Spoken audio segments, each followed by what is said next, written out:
kondisi Romawi sebelum Nabi diutus.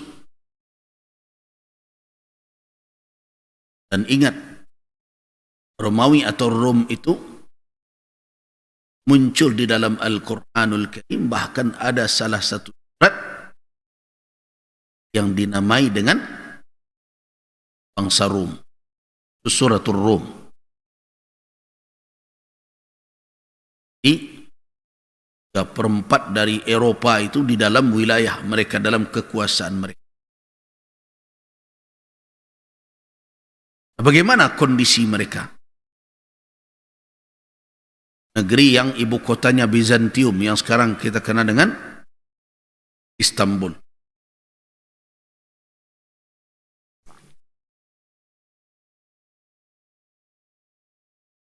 Kondisi Romawi bergejolak terus dengan al-hurub, dengan peperangan at-tawaif. Jadi hurubut tawaif al-mukhtalifah minan nasara. Jadi walaupun dia besar, tetapi di dalam negerinya itu heboh dengan peperangan saja antar klan-klan, antar kelompok-kelompok umat Nasrani. Jadi tidak ada kestabilan. Kenapa? Kerja mereka berperang saja. Alasan apa? Alasan mazhab.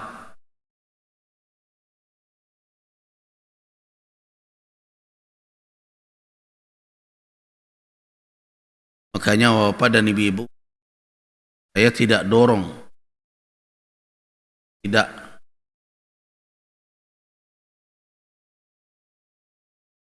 senang dengan orang-orang yang terus memperbentur dari kelompok manapun.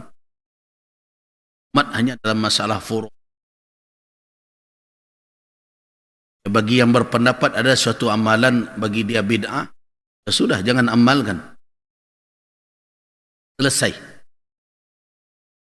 Bagi orang yang mengatakan amalan itu ada dasarnya dari sunnah, kalau dia menemukannya dan itu bukan perkara asal, tapi masalah furu', selama perbedaan itu dalam wilayah yang memang boleh berbeda padanya, diamalkan sesuai dengan keilmuannya. Kalau akan didialogkan, tak perlu di depan orang banyak.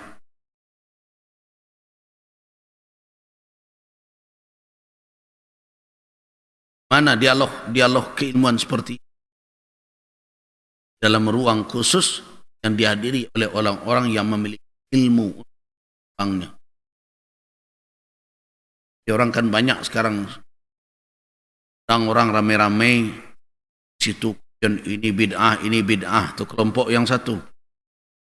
Satu lagi mengatakan ini tidak bid'ah, kitalah Ahlus Sunnah.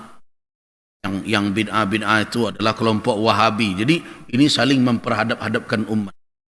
Imbau umat Islam jangan mau oleh orang-orang yang seperti mau ustaz dia, mau siapa dia, jangan mau.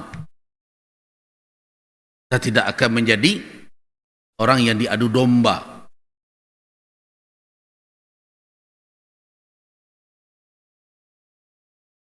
Orang boleh memilih apa yang difatwakan oleh ulama selama ada dalil syar'i. Kalau ragu, da'ma yuribuk ila ma la yuribuk. Tinggalkan yang ragu. Tapi kalau saya amalkan saja yang jelas-jelas, nan jaleh tu lentan tu tamal kali. Boh betangka pakaro salat tasbih. Pasti tanya witir lah ibu. Tak ada mengaku cakap tasbih witir saya tu. Ada nanda ikhtilaf ulama ada berkamihan. Nah tiba di perkara nan ikhtilaf, boh perkara tahlil sesudah solat. Dan anehnya ayatnya setiap solat kul huwallahu ahad taruh saya. Oh perkara tahlil. Perbaikilah dulu ibadah-ibadah yang betul-betul ada kejelasan dalil, kekuatan hujahnya.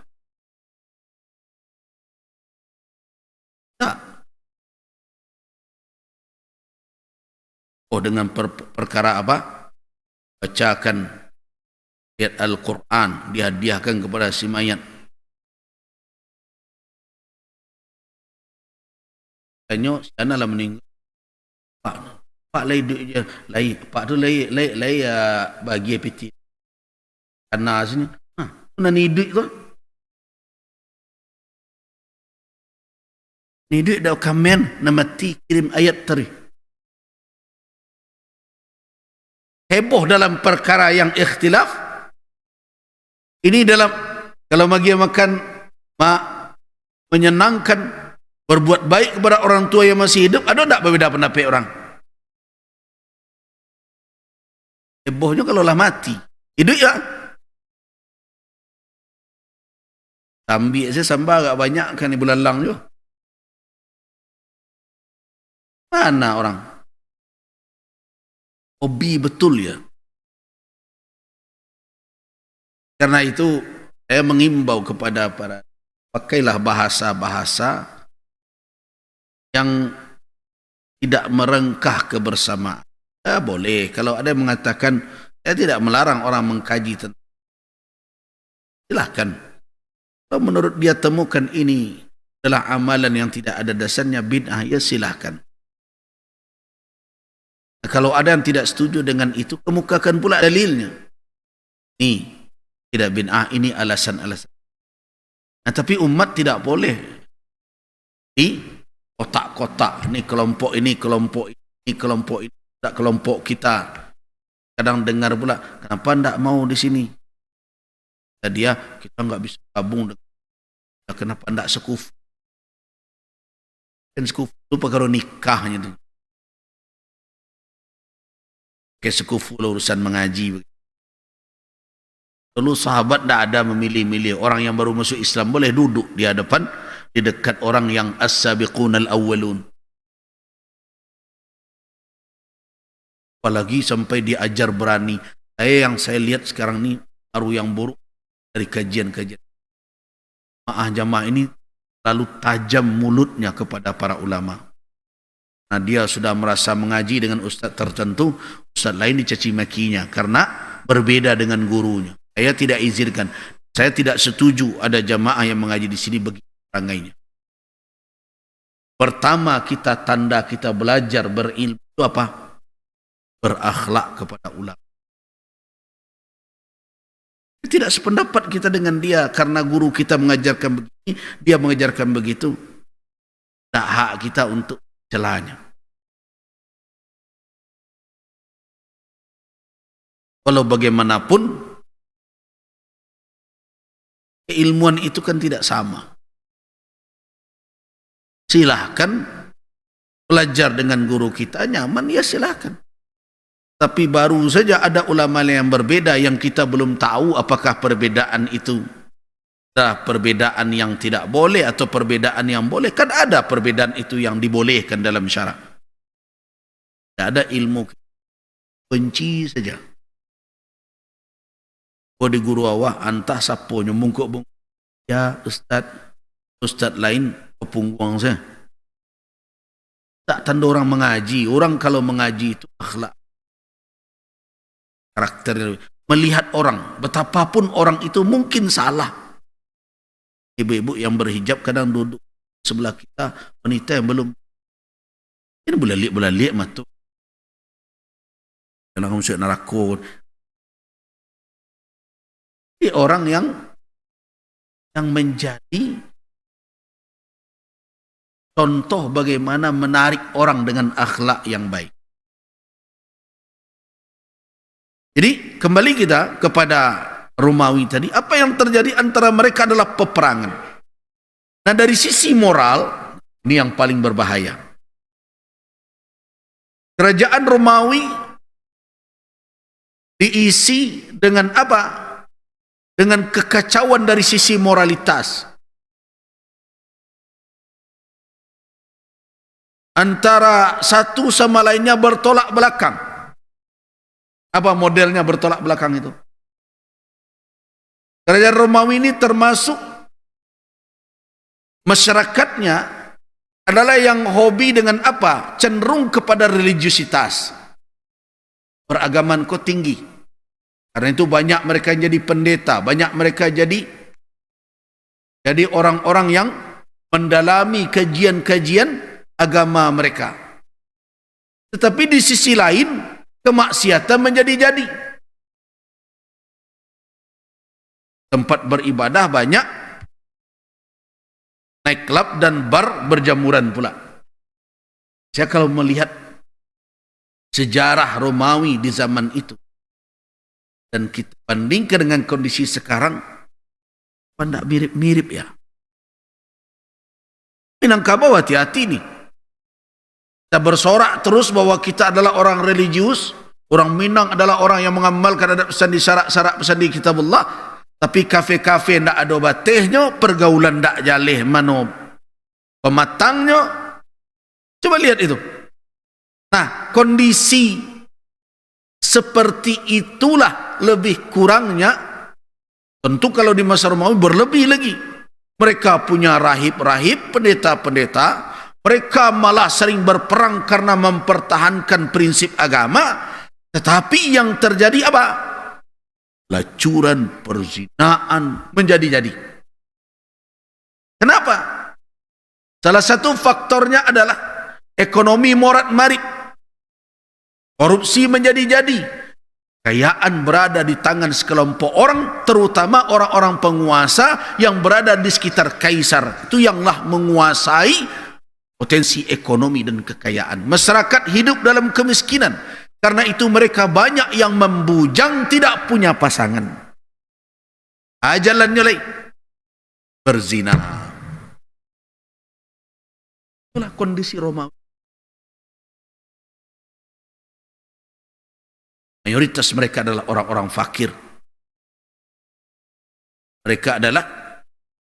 Mayoritas mereka faddala al-jami' al-uzubah ala az-zawaj. Mereka menjadi orang-orang jomblo yang banyak, lebih mengutamakan tidak punya pasangan yang terikat, tidak punya istri. Terus bagaimana melepaskan syahwat mereka? Mereka lakukan hubungan tanpa nikah. Banyak di masa Romawi yang seperti. Kenapa? Beban pernikahan tidak tertanggung. Tapi kan negaranya kaya. Iya, kaya. Di mana uangnya? Segelintir orang, para pejabat kerajaan. Itulah yang terjadi. Saya kutipkan salah satu tulis oleh Dr. Sallabi. أما الجوانب الأخلاقية فقد كانت في انحدار شديد في هذه الدولة. Sedangkan dari sisi akhlak moral, akhlak itu apakah moral? Sebenarnya tidak pas didefinisi, terjemahkan. Beda akhlak dengan moral. Sedikit untuk mendekatkan pemahaman kita. Dari sisi akhlak sedang ada inhidar, yang terjadi kemerosotan dan kehancuran yang sangat dahsyat fi hadhihi daulah, di negeri ini, di daulah atau di kerajaan tersebut. Apa misalnya? Misal ta'akhkhur sinni zawaj, seperti terlambatnya umur pernikahan. Kenapa? Atau bermakna asah, atau yang lebih tepatnya adalah ikhtafaz zawaj, hilang pernikahan di tengah masyarakat Romawi.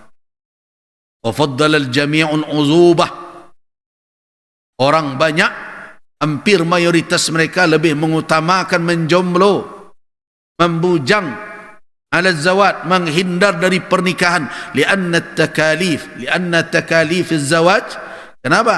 Karena beban biaya pernikahan itu kanat ghaliyatan, begitu mahal, wan nasu kulluha fuqara. Kenapa? Karena mayoritas manusia adalah orang-orang fakir dan miskin. Mereka itu al-amwal kathira jiddan, harta kurang sangat banyak, fid daulah, di negara. Lakinnaha majmu'atun, akan tetapi kekayaan harta benda itu terhimpun di mana? Fi aidi qillah, di tangan orang-orang yang sedikit, qalilah, yang hanya minoritas, min rijalid daulah ar-Rumaniyah, dari pembesar-pembesar kerajaan Romawi al-wasi'ah yang begitu. Itulah kondisi Romawi. Nah, karena itu terjadi apa? Inhilal. Terjadi apa? Lepasnya kontrol rahibun yang menakutkan baina awsatin nas, di tengah masyarakat, wantasyara zina, bertebaranlah perbuatan zina fi kulli makan, di seluruh tempat, wakhtalatil ansab, nasab orang tidak jelas siapa bapak si anu, lah banyak anak orang pasar.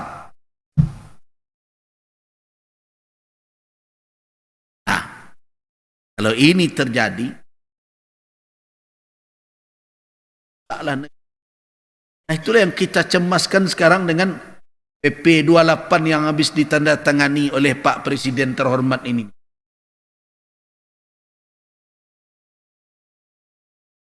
Yang di dalamnya memfasilitasi anak remaja. Pak bayangkan, anak remaja. Kalau dalam kamus bahasa Indonesia, remaja itu sampai umur berapa? Sampai umur 18 tahun, taruhlah sampai umur 20 tahun kalau ada. Dari umur 12 atau umur 10 tahun sampai umur 20 tahun. Nah, umur yang seperti itu di dalam aturan negeri ini umur yang belum boleh lagi melakukan pernikahan. Nikahnya tidak boleh, dia nyoketek lu. Di kondomnya dia gih. Coba bayangkan. Apa sebenarnya yang dimau oleh buat hukum? Kontrasepsi difasilitasi, dibagi-bagikan. Dalam aturan undang-undang pernikahan apa? Undang perkawinan, mereka belum umurnya boleh menikah. Terus untuk apa ini diberi? Datang pula nanti itu pejuang hak asasi, akan adalah hak asasi. Tidak boleh kami itu larang-larang. Itu orang tidak beragama yang seperti.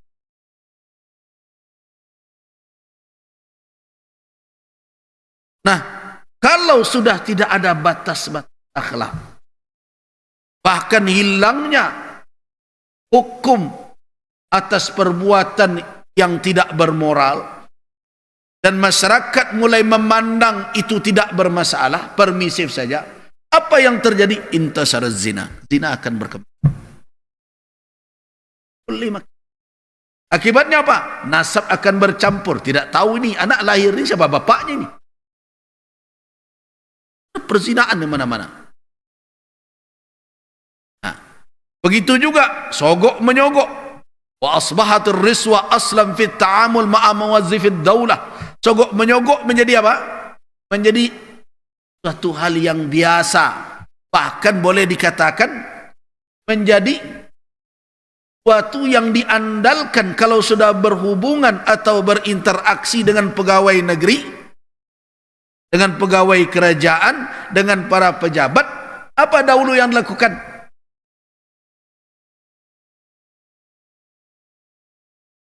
Engkau yang mendapatkan sesuatu dari negara, beri dulu. Saya kira kondisi Romawi terulang tak sekarang? Sejarah berulang kan?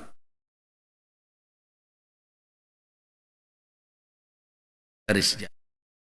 Saya tidak memahami. Padahal kehadiran Islam setelah itu untuk apa? Memperbaiki.